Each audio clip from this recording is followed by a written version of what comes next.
Welcome to Engage360, Denver Seminary's podcast. Join us as we explore the redemptive power of the gospel and the life-changing truth of Scripture at work in our culture today. Hi, friends.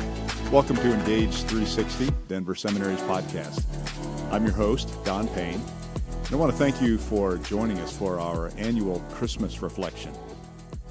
You know, strategic planners emphasize starting with the end in view. They insist that every aspect of a process align with and lead to the envisioned outcomes. What we celebrate at Christmas, the Incarnation of the Son of God, exhibits that type of strategic planning on God's part. The Incarnation was not really something brand new on God's part. It was one big episode in how God has been working all along. And even though it was a big, definitive episode as the long-awaited fulfillment of God's promises for a deliverer, it was still part of the drama that will culminate with the second advent, the making right of all things and the new creation. How was it, though, that the Incarnation carried along that narrative toward its culmination? Well, actually, the Incarnation was a poignant episode in a pattern that we can see all throughout Scripture in God's strategic planning process. It's poignant and definitive because the Incarnation was necessary for our salvation. And here's how. Through the Incarnation, the Son of God was able to encompass our humanity into His own.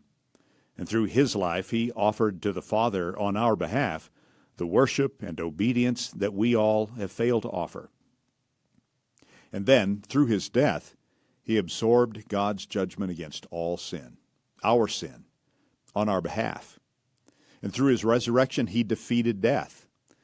And doing that as God meant that He could defeat sin, death, and evil as the enemies that would otherwise always defeat us. So His life and His righteousness and His sacrifice and His resurrection win the day for us. I hope that much is at least somewhat familiar to you. But let's look at an underlayer of that life-giving narrative. What do we learn about God from the Incarnation? Well, this is where we see that the Incarnation is not actually something brand new, but was part of the way that God has always worked to bring life.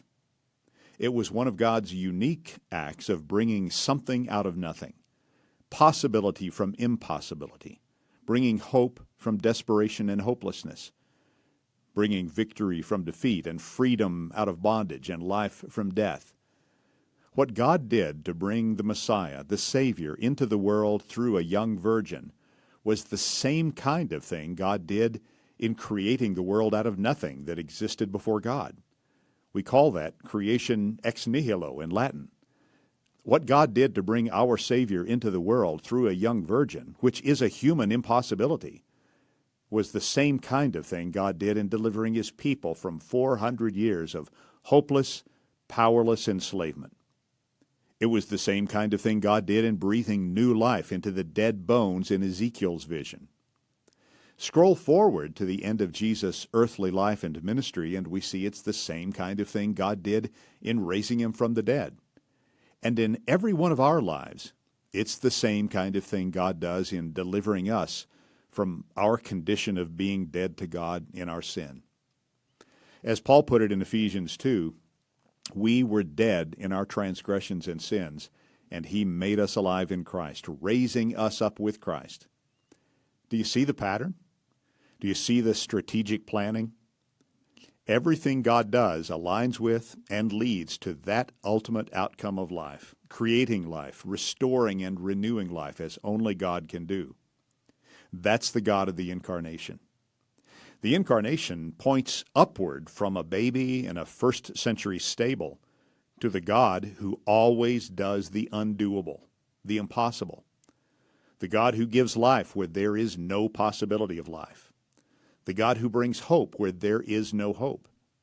The God who does for us what we cannot do for ourselves. The God who loves us when there is nothing intrinsically lovable about us, but only because God has chosen to love us. God is always about raising up a world, raising up a people, raising up a Messiah, raising up people again in the Messiah. God brought about Jesus' human life out of an impossible situation. And then, as the Son of God, Jesus brought back into existence an obedient humanity that can have harmony and peace with God again. And he did this by willingly enduring the limitations, fears, frustrations, and tears of our brokenness, but without any sin of his own. God has always been the God who brings something out of nothing. And on a micro scale, in our personal lives, this is the God to whom we can appeal for his grace and his presence and his wisdom when we are in impossible situations. At this season, we can be profoundly grateful for the gift of the Incarnation. But as we look at the Incarnation, it functions like a prism that exposes all the colors that make up a single beam of light. We can see through the Incarnation the vast and centuries-long pattern of how God has always worked to bring things about, to create and to recreate life. And that in turn tells us something about our true condition, our need, our predicament. No matter how competent or accomplished or capable or well socialized or whatever we are, we're all helpless and hopeless at our core. Helpless and hopeless to have the kind of life God made us for the relationship with God that we're made for. We can't create or achieve that. We're dead in those core ways. And that's why the Incarnation is part of the gospel.